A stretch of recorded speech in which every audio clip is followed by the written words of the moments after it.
Hello दोस्तों, मैं कौशिक दास। अ, स्वागत है आपको।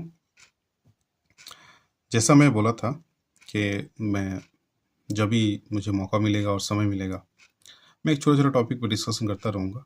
तो आज मुझे लगा कि एक छोटा सा टॉपिक जो मुझे बहुत दिनों से सता रहा था, हाल ही में मुझे अच्छे तरह से समझ में आया। पता है क्यों? क्योंकि मैंने एक एग्ज़ाम दिया। तो जिस टॉपिक के बारे में मैं डिस्कशन करूँगा आज, उसी टॉपिक का पूरा मुद्दा चल रहा था, तो मुझे अच्छी तरह से समझ में आया। ये टॉपिक एक्चुअली है रिजर्वेशन का। ठीक है, ये रिजर्वेशन अच्छा है, बुरा है, सही है, गलत है, इससे कोई मेरा मतलब नहीं है। मेरा मतलब ये what is reservation is actually all about. सही गलत है, जो है वो है, जो रहेगा सो रहेगा। लेकिन रिजर्वेशन है क्या? मुझे ऐसा लगता है, मतलब ऐसा लगा ये मुझे जब पता चला उसके बाद कि शायद बहुत सारे लोग ऐसे होंगे जिसको समझ में नहीं आता होगा। तो शायद मैं आपके साथ डिस्कस कर दूं। तो ये रिजर्वेशन देखिए, इसको समझने के लिए ना मैं एक छोटा सा आपको एग्जांपल देता हूँ। आपने तो कभी ना कभी ट्रेन पे चढ़ा ही होगा, है ना? तो ट्रेन पे चढ़ने के लिए ना एक टिकट लगता है, राइट? तो टिकट आपके पास जो होगा उसका दो ही डायमेंशन हो सकता है। इधर ये अनरिजर्व्ड है या तो रिजर्व है। ठीक है ना? तो ये जो टिकट है अनरिजर्व, यानी कि जनरल टिकट, तो जनरल का तो जनरल ही हो गया, इसमें कोई दिक्कत नहीं है। लेकिन जो रिजर्वेशन वाला टिकट होता है उसका कोई कुछ डायमेंशंस होता है। जैसे एक या तो वो एसी का हो गया या तो स्लीपर का हो गया। अगर स्लीपर में भी है तो ये अपर बर्थ है या लोअर बर्थ है या मिडिल बर्थ है या साइड अपर है, साइड लोअर है, बहुत सारा बात है। अगर एसी का है तो 1 AC, 2 AC, 3 AC, ये भी बहुत सारा मामला है। देखो, तो ये जो एसी वाला और ये जो स्लीपर वाला फंडा है और जो जनरल वाला फंडा है, ये रिजर्वेशन है क्या? पहले तो समझ लो। अगर आपके पास एक अनरिजर्व टिकट है, यानी कि आपके पास जनरल टिकट है, तो ये तय है कि आप उस टिकट से किसी भी स्लीपर बॉगी में या तो फिर एसी बॉगी में सफर नहीं कर सकते। ठीक है? लेकिन आपके पास अगर रिजर्वेशन टिकट है और आपके पास एसी का भी टिकट है, तो आप बैठ करके भी, खड़ा होकर के भी जा सकते हैं। मान लीजिए आपके पास एक जनरल टिकट है और आप एसी में चढ़ गए। टीटी आएगा, आपको टिकट मांगेगा, टिकट दो भैया। आप टिकट दिखाएंगे, जनरल का है, या तो आपको फाइन करेगा या तो आपको उतार देगा, जनरल में ले जाने के बोलेगा। लेकिन मान लीजिए आपके पास एक रिजर्वेशन का टिकट है और आप जनरल में आ बैठे हैं। ऐसा हो सकता है, हालांकि मैंने कभी एक्सपीरियंस इसको नहीं किया, लेकिन मुझे लग रहा है कि ऐसा ठीक बोलेगा कि ठीक है, बैठिए, या तो अगले स्टेशन में चढ़ जाना, ऐसा ही बोलेगा। उतरने के लिए नहीं बोलेगा आपके, अब फाइन तो बिल्कुल नहीं करेगा। ठीक है? क्योंकि आपके पास एक रिजर्वेशन टिकट है, आप जनरल पे बैठ गए हो, आपको फाइन नहीं करेगा। खैर, ये रहा रिजर्वेशन का जो है मतलब आपका सिस्टम। तो इसके अंदर एक चीज में और, तो ये रहा आपका जो है सिस्टम रिजर्वेशन का। तो ठीक उसी तरह नौकरियों में भी ऐसा ही होता है, एडमिशन में भी ऐसा ही होता है। मान लीजिए किसी भी नौकरी का वैकेंसी आया, उसमें 1000 वैकेंसी आया। ठीक है? उस 1000 वैकेंसी में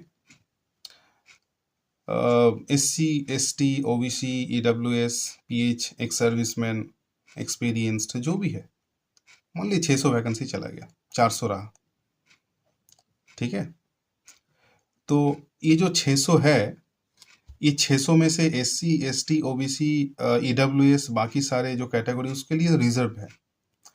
उस सीट में जनरल कैटेगरी के लोग नहीं जा सकते, किसी भी हाल में नहीं जा सकते। अगर आपने फॉर्म फिलअप करते टाइम, फॉर्म भरते टाइम अगर आपने कैटेगरी अपडेट नहीं किया, तो आप जनरल कैटेगरी बन जाओगे और वहां से आप ना SC, ना ST, ना OBC, ना EWS कहीं भी नहीं जा सकते, चाहे आप 100 में से 100 ही लाओ। लेकिन कोई SC या ST या OBC या कोई भी कैटेगरी वाले स्टूडेंट, कैंडिडेट अगर चाहे ज़्यादा अच्छा पढ़ के बहुत अच्छा स्कोर करे, तो क्या होता है, वो कैटेगरी से आ करके जनरल में बैठ जाता है, जो अनरिजर्व होते हैं। तो मान लीजिए SC वालों का 100 सीट था, 100 सीट था, उसमें से 10 स्टूडेंट ऐसा हुआ जो जनरल में आ गए। इसमें क्या हुआ, जनरल वालों का 10 सीट घट गया और उसका जो है कैटेगरी का 10 सीट का फायदा हो गया। कैसे?